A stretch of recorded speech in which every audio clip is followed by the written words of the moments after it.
I've been waiting for Dave to get on because I worked yesterday and got home and got a text from Dave last night. And Dave said, I'm sick.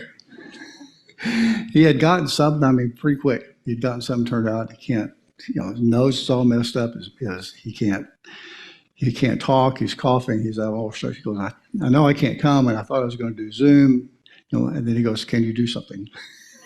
So we may be in a real short class. We may not.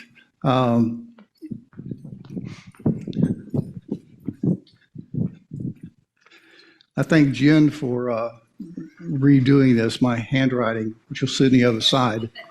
Anyway, there's tons and tons and tons of charts. This is only going to be for one short couple minutes here, because I was talking about Dave and can't believe he's not here. The one doing it. Oh, anyway, but the thing is, when you've got cough, when you're coughing up phlegm, you have emissions. And so emissions take you from being sanctified. Dave was set apart. He was going to be here. He was going to be able to teach. He was going to be that set apart. So he was going to be sanctified, but now, he passed through clean. He got polluted by whatever it was that he did. And so now he's unclean. So when he gets well, he's got to wait 7 days, and then he's got to take a bath. And I'll see if I can find a couple of doves, out from my house. And that way he can come in and sacrifice the doves, sin offering, guilt offering, and get clean, and then he can be sanctified again for next week. We'll have to see. Maybe he can bring the doves to Danny. I don't know. I'll be in Philly. Anyway, that was just for that illustration for Dave. You can see it on Zoom. Okay,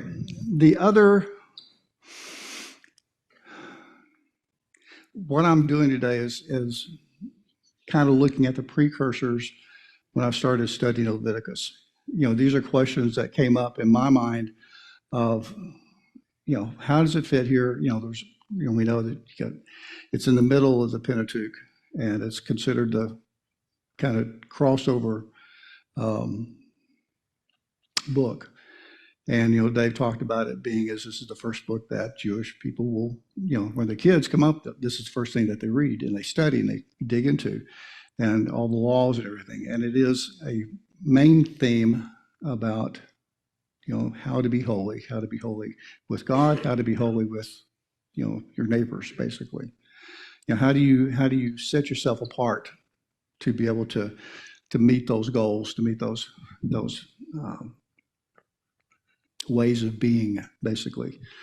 And so that's all of the stuff that Leviticus talks about in a very didactic form. These are some of the topics that I was trying to figure out, kind of as precursors to ideas of,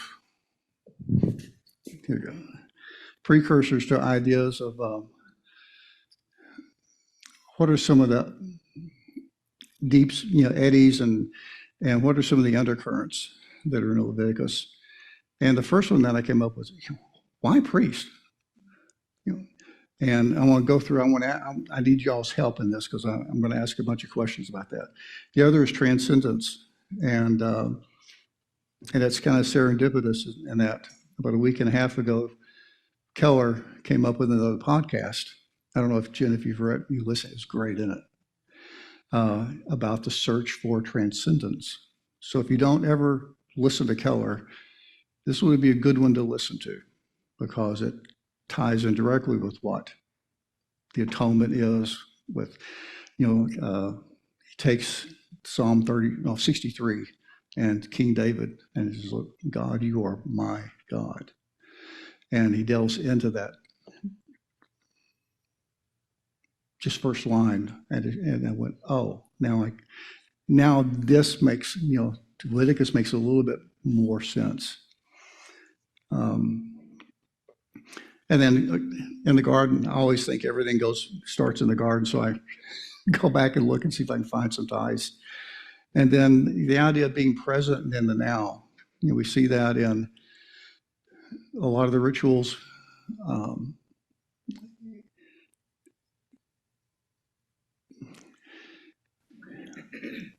We'll tie it into Nadab and Abihu. That fits in with what they did. And then the idea of heresy. I don't really look at that as a real topic, but it's the idea of heresy is what is the world's version of priest and worship versus God's version of priest and worship. And the base concept of heresy is going against God's purpose. I mean, Satan, it was, the heresy that Satan had in the Garden of Eden was, hey, you'll be like God. No, you won't. But that's the heresy that was said there. So anyway, mainly I just want to look at the first one, which is why priest. I've got a whole bunch of questions. Why do we have priests? Where did the idea originate? Why did humanity decide it needed a priest? Who came up with the idea of this approach? What was a primal catalyst that led to this in the concept of needing a priest? How do we evolve from needing a priesthood or to needing a priesthood and a high priest? So I'm going to throw those questions out to you. Why, where do we come up, or how did the world come up with this thought of we need a priest, we need somebody that can somehow intercede between us and what we don't know?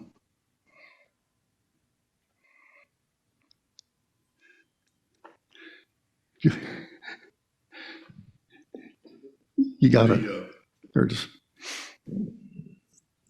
When we first see sacrifice, one of the earliest, in fact, I think it is the earliest, is when God tells Cain and Abel to make an offering. Yeah. There comes a point, and it was pretty quickly, to where nobody was talking to God, and he couldn't tell them what to do, so someone else did. Noah took on the role of priest in his family. Yeah. It is the connection between God and man, and it's always on God's terms. We shouldn't need a priest, but we do, because we're flawed, and Cain proved that with great distinction. So we have this need for an intermediate, because we understand that we are not on the same plane. That's all I have to say about that, I guess. Well, and that is exactly true. I think we can put that in. This is God's column of priesthood. Well, we have another column of humanity's priesthood. We've got shamans. We've got medicine men. We had people who were touched by the Spirit. If you had, a lot of cultures, if you had any type of epilepsy or any type of weird situation, you were in a way set apart. You had some type of connection to that spirit world. Yeah. I would point out that in the new dispensation that Jesus brought, he is our priest. For if any man sin, that's an advocate with the Father, that go-between. And I had a person ask me one time a very revealing question. If you pray, had you rather pray to God or to Jesus? And my answer was immediate. Jesus had this human aspect that he showed humanness. And it's easier for me to talk to Jesus than it is to talk to God, even though I know they're the same. Yeah.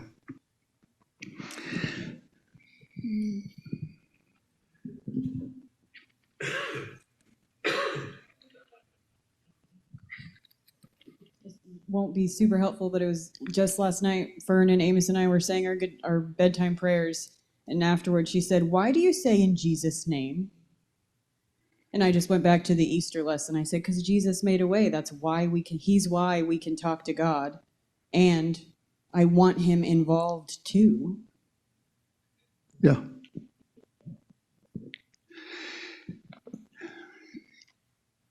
We've got, creation, we got Adam and Eve and that lineage. And of course, one of the things that I guess it kind of comes down to, the idea of the garden. When you have Adam and Eve in their, how do I put it? And it basically became an opposition to what God said. And the opposition came because of arrogance and insolence.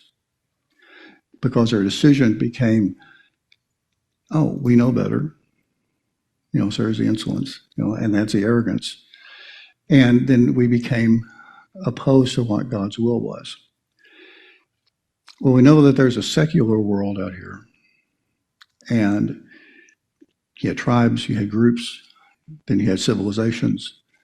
And within all of those, there was a need to somehow communicate with the unknown.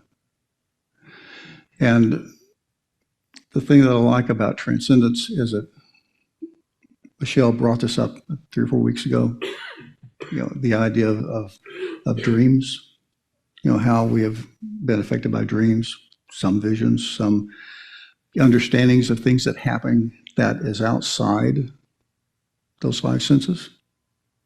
The idea that transcendence is not necessarily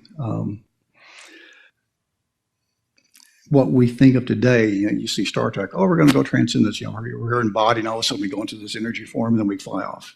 That's no.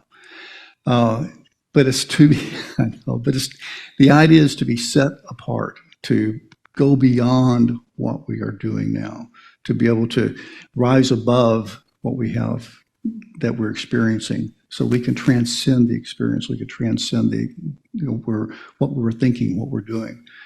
And there were some people, because of dreams, because of different things that happened to them, were able to kind of stand out in a group or stand out in a tribe. And they were given, in a way, power because of that. In Keller's talk, he says transcendence is intimacy with the infinite. And in a way, God is calling the Israelites, through Exodus and Leviticus here.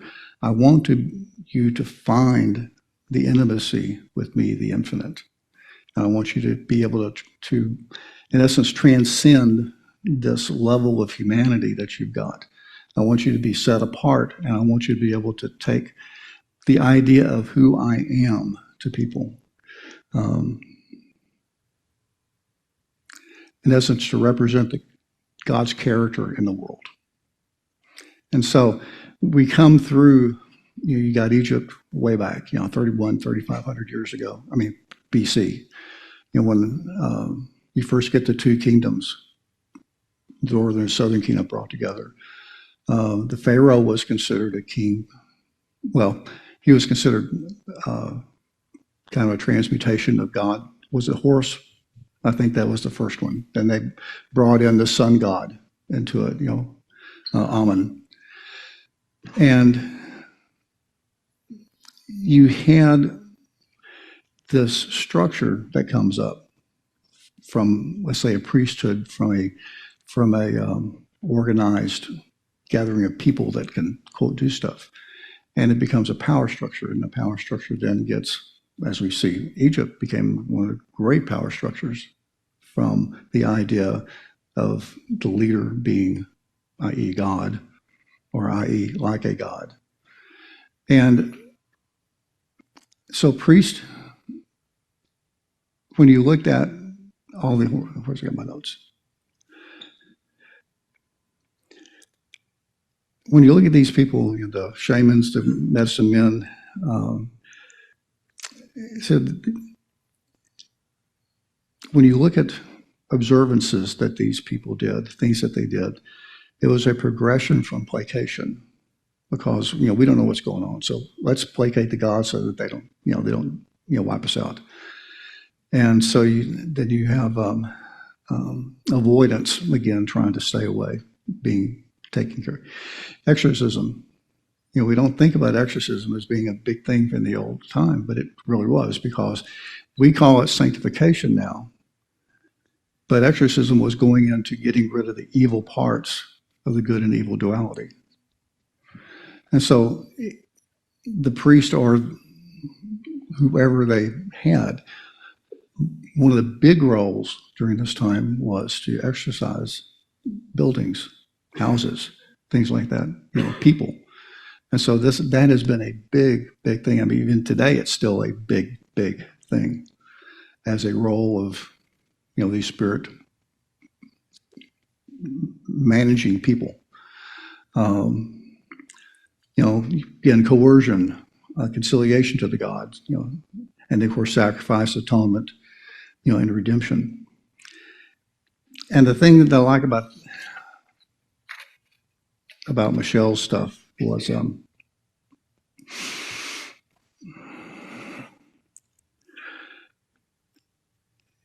the idea of transcendence, or the idea of dreams, or the idea of, let's say, external knowledge. We have really, in the church, tamped that down. That's a taboo subject, or has been a taboo subject for a long time. So you didn't talk about that unless you had your closest friends. If you had experience, maybe your closest friends talked about it.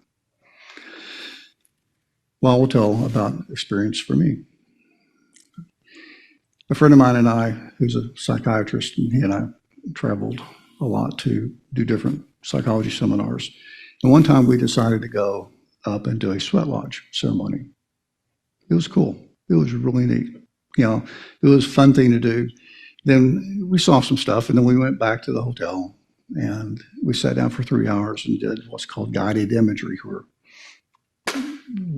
it's just a process to try to go a little bit deeper into what we saw. We wrote it down, and then I forgot about it. It's a cool thing to do, big deal. It was the 90s, new age. I was just looking into it. But one of the things that happened was about a year or so later, Roy comes up and puts a book in front of me and he goes, "Here, look at this chapter." Talks about what we saw and experienced on that, in that sweat lodge. And there was too much coincidence for it to be just coincidence. There was too much factual correlation between. So I'm sitting here, how do I explain that to people? And then that's where I thought, how did early man explain that?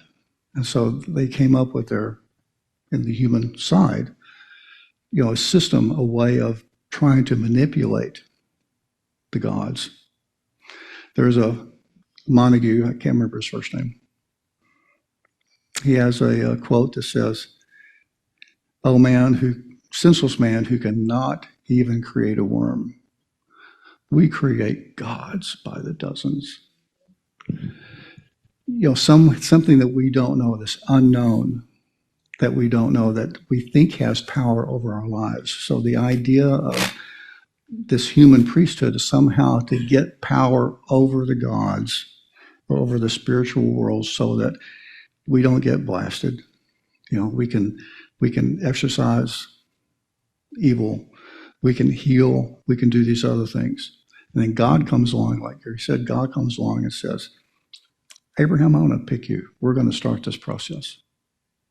We're going to start, and I'm going to talk to you, and we're going to do these things. We're going to start working toward getting a reconciliation going. And it's going to take a long time, but you're going to be the first one to start." And thank you for listening. These are just, when Dave called last night about 4, he just said, "Can you take it?" And I said, "I've got notes. I'm just going to go over notes."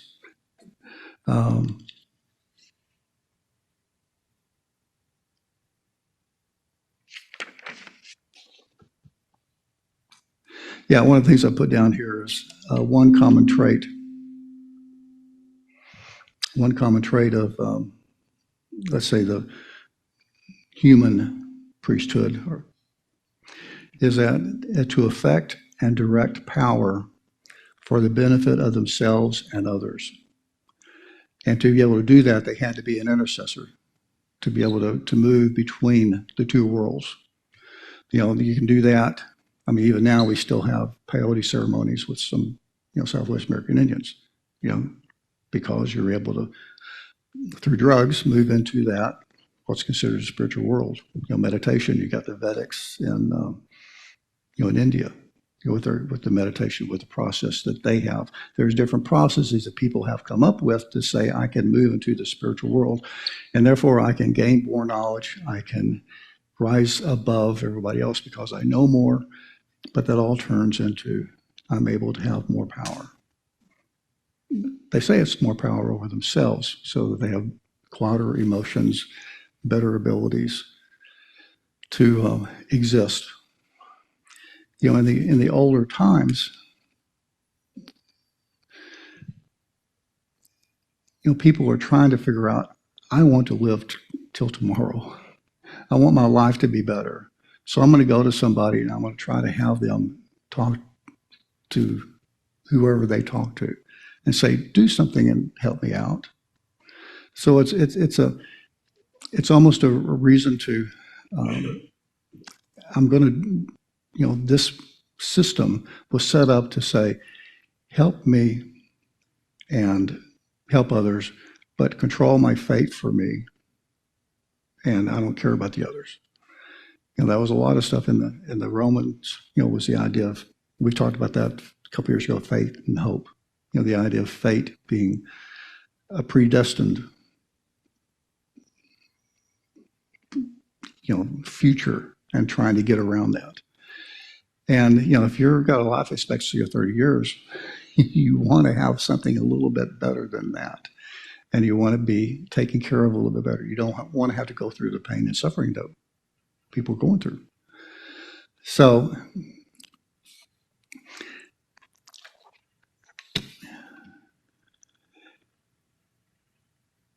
okay, let's get back to this idea of what's the difference between the world's spiritual approach and God's approach. So it's basically man versus God. From a world standpoint, sacrifices and observances were directed to affect the way the gods or spirits treated us.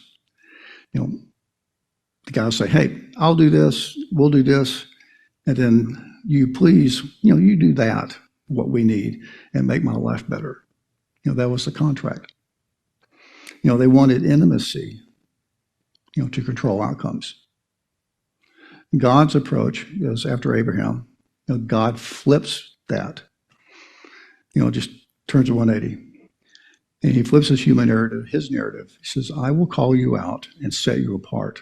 If you choose to be with me, welcome me, obey me, love me, I will make you holy, transcendent, and you will be with me because I will dwell with you.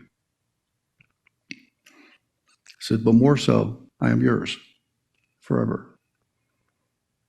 I think in Leviticus 26, 22, I got it right down. 26:12. God says, I will walk among you and be your God, and you will be my people. And we've heard that. It's in total antithesis to the way humanity approaches spirituality.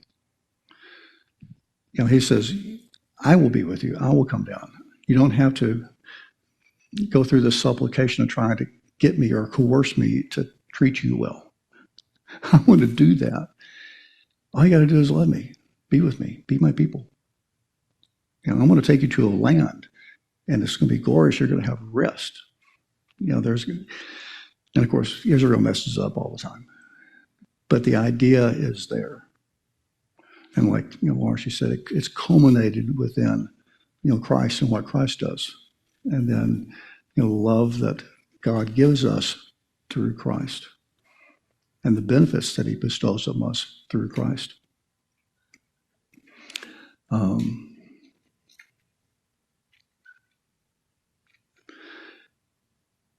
Okay, Gary, back with this. Yeah, the invitation from God stems from the garden. Adam and Eve were in a transcendent state, a holy, WHOLLY, a holy existence. They were with God. There was no spiritual duality. There was no opposition at the time. In other words, humanity was not in opposition. But through arrogance and insolence, they lost being in the presence of God. And the only caveat with God, the way He created stuff, is we have to choose to participate. Even the Israelites had that. They've got to choose to participate. Whenever the snakes were running around biting everybody, well, look up. That's all you got to do is look up, participate in that. There's other instances, we can go. The idea that God talks to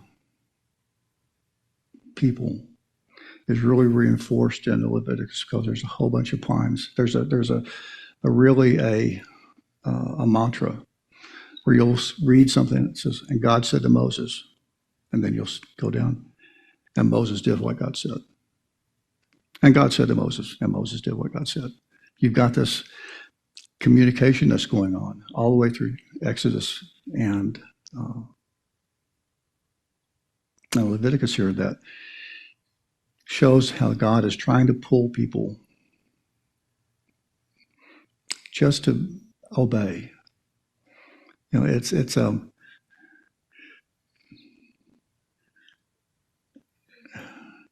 I wrote something down here. Let me see if I can find it. And it's about the obedience part.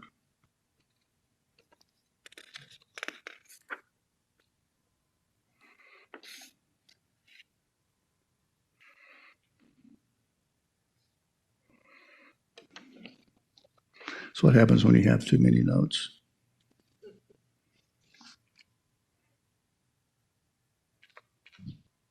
I don't see it. But the idea is, it kind of stems off this part of being in the now. We don't think about being in the now with Him, but when you look at the Israelites going through, one of the first things is them complaining about not having food. What are we going to do? What are we going to eat? What's this? And so God says, okay, I will, again, be your provider. Let's see if you can figure this out. I will be your provider. So they're there and they get the manna, but what happens? Can they gather? How many days can they gather for? Well, one day at a time. Yes. And on the sixth day, you can gather enough for 2 days. And God says, I want to do this to see if you can hear me and obey me. If you can figure out the obedience part. So, obedience is all the way through this storyline, this narrative. And the thing is that just be in the now today. Don't worry about tomorrow, because tomorrow I will provide for you. Do you believe that? And he's trying to get the people to say, our whole being is with you right now. And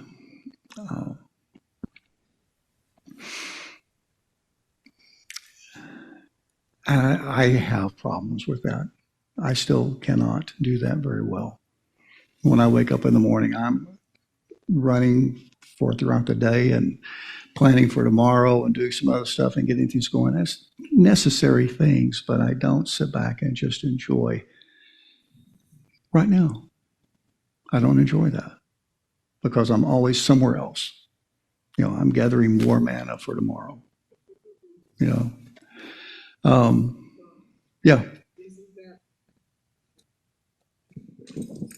Isn't that one of the reasons you have almost annually, as long as you could, gone away for a outing in God's nature? Oh yeah, I call them my sabbaticals. You do it. You just don't do it every day, but you do it. You make time for it. Right. We make time for that. Part of that, when I was thinking about the idea of being in the now, is Danny's talked a lot about the idea of us being in constant communication. Do we have that underlying thought, conversation with God continually going? And we don't worry about things. We don't have to worry about things. We do because we live in the human level. But if we can get beyond that and really be in the spiritual level, we know that whatever sickness, whatever things happen, whatever's going on, will be okay. And that's the difference what we've got versus human spirituality. You would need your shaman, you would need your medicine man, you would need your diviner, you would need your magician, you would need people to take care of things for you so that you could be okay. Let me pay you something to, I'm going to give the Catholic Church X dollars for an indulgent. That way I can be okay and get what I want. That's exactly what it was. We're going to do this. God says, no, you're not going to do that. You're going to sit back and you're going to atone. And you're going to sit back and you're going to accept the guilt and the punishment of your sin. And of course, in God's plan, if we had the bull or the goat or whatever, when he does it, we'll go and put our hands on the head of that bull or goat or sheep and say, you will take my punishment. You will take what I deserve. And then they give it to the priest.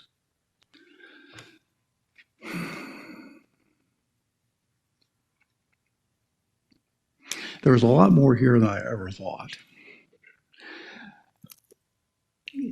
So all of a sudden come to the realization that, it's a mile deep. No, it's more than a mile deep. And I'm just working on that first 1 inch of the topsoil. There's a lot here. So many things I can see weave in, in through this book. So I'm going to let Zoomers, do you have any questions? Any comments? I haven't looked up yet, so I'm looking up. I'm trying to transcend. I'm trying to go beyond just the audience here.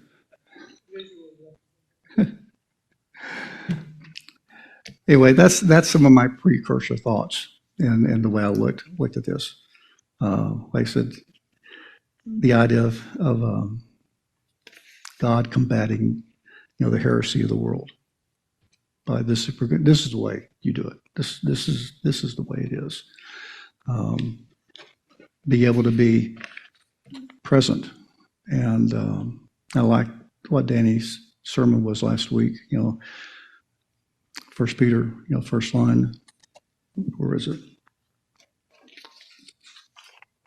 It says, therefore, with minds that are alert and fully sober, set your hope on the grace to be brought to you. When Jesus Christ is revealed as coming. The idea of being now, just be patient, be sober, be aware. In other words, be present. And that's what God's asking these people. God to be present with me. You can't just be 9 miles different. You've got to be present with me because I am present with you. I still wonder, how could they miss all that if you've got a fire at night and cloud during the day? Did you get so accustomed to power that it just go bypasses you? So anyway, Dave should be back next week. I do want to do a quick prayer, though, for him and for Chance.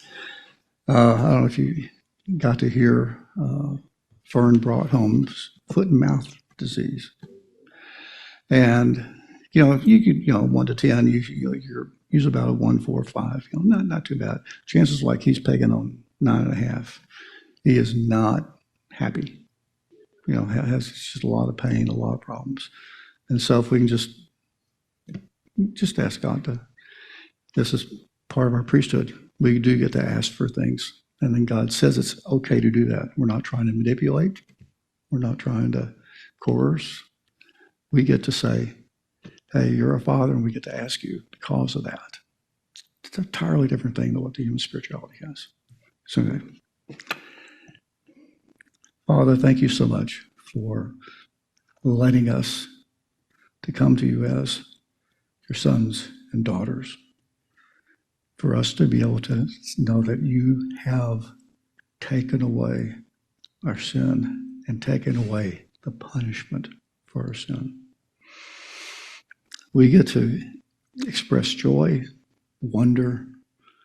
We get to respond to you with shouts of acclamation.